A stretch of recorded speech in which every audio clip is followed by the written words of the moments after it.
فلسطين. احنا مش متضامنين مع القضية، احنا اهل القضية.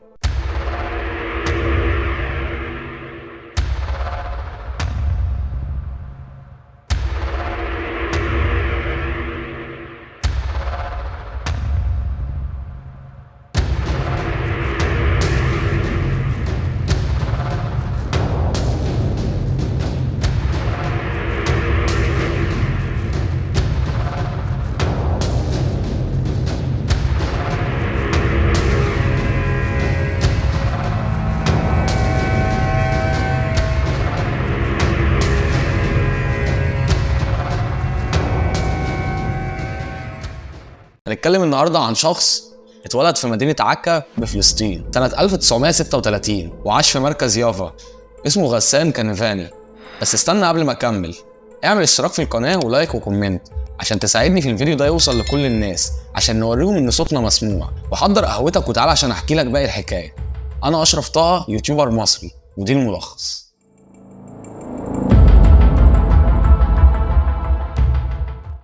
غسان اضطر يسيب منطقته ويهاجر زي ما هاجر آلاف الفلسطينيين بعد المأساة المتعلقة بتشريد عدد كبير من الشعب الفلسطيني بره بيوتهم سنة 1948 تحت ضغط القمع الصهيوني. بعدها قعد مع عيلته لفترة قصيرة في جنوب لبنان.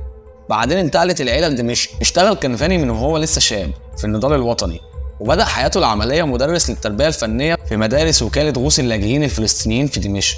بعدها انتقل للكويت سنة 1956 واشتغل مدرس رسم ورياضة في مدارسها الرسمية، وكان كمان في الوقت ده بيشتغل في الصحافة، وبدأ إنتاجه الأدبي في الفترة دي. كنفاني كان بيمثل نموذج خاص للكاتب السياسي والروائي والقاص والناقد، فكان مبدع في كتاباته زي ما كان مبدع في حياته ونضاله واستشهاده.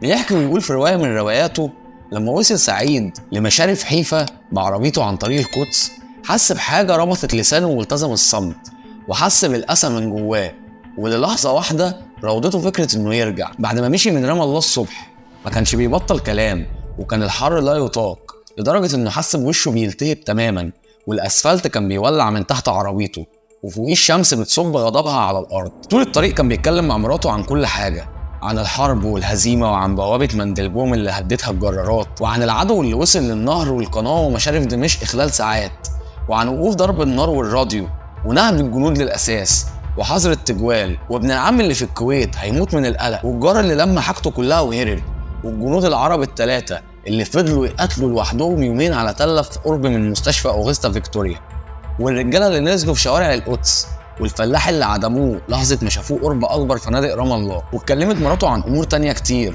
طول الطريق ما بطلوش كلام، ودلوقتي لما وصلوا لمداخل حيفا سكتوا تماما مع بعض، محدش فيهم قادر ينطق، واكتشفوا في اللحظة دي إنهم ما قالوش حرف واحد عن الموضوع اللي جم عشانه. فدي حيفا بعد 20 سنة.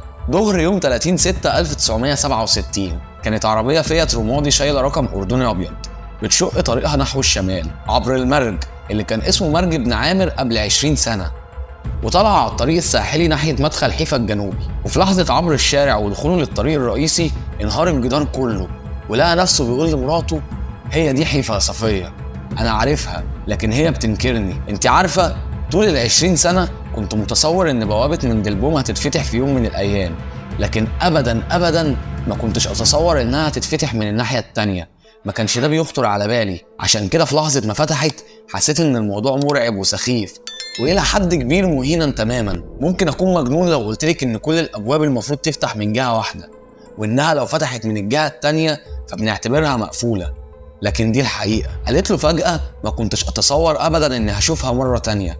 قال لها: أنت مش بتشوفيها، هما اللي بيوروها لك. وعند اللحظة دي مراته اتعصبت جامد جدا وزعقت وهي بتقول له: ايه الفلسفة اللي مش عايز تبطلها من الصبح دي، والأبواب والرؤية وحاجات تانية؟ ايه اللي حصل لك؟ ايه اللي حصل لك؟ قال لنفسه وهو بيترعش: ايه اللي حصل لي؟ لكن اتحكم بأعصابه وقلب هدوء. دول فتحوا الحدود على طول بعد ما خلصوا الاحتلال فجأة وفورا، وده ما حصلش في أي حرب في التاريخ. انت عارفة الحاجات المفجعة اللي حصلت في نيسان سنة 1948؟ قالت له: طب ودلوقتي ليه؟ عشان سواد عيونك وعيوني؟ لا، ده جزء من الحرب. هما بيقولوا لنا: اتفضلوا بصوا احنا ازاي احسن منكم واكتر رقي، عليكم انكم تقبلوا تكونوا خدامين لينا. ولكن انت شفت بنفسك مفيش حاجة اتغيرت. كان بوسعنا اننا نخليها احسن بكتير، لكن جيت ليه؟ طب لو عايزنا نكمل اعملي لايك وكومنت عشان الحاجات دي بتفرق في الظهور وبتساعد ان الفيديو يظهر لكذا حد، وعايزين شير كتير عشان نوريهم اننا مش هنسكت. ما تنساش تدعمني بسبسكرايب وتفعل زر الجرس عشان اول ما ارفع الحلقه الجايه توصلك على طول. ومش عايزين ننسى الحلم يا فنانين، مليون فنان جوه الملخص. انا اشرف طه، يوتيوبر مصري، ودي الملخص.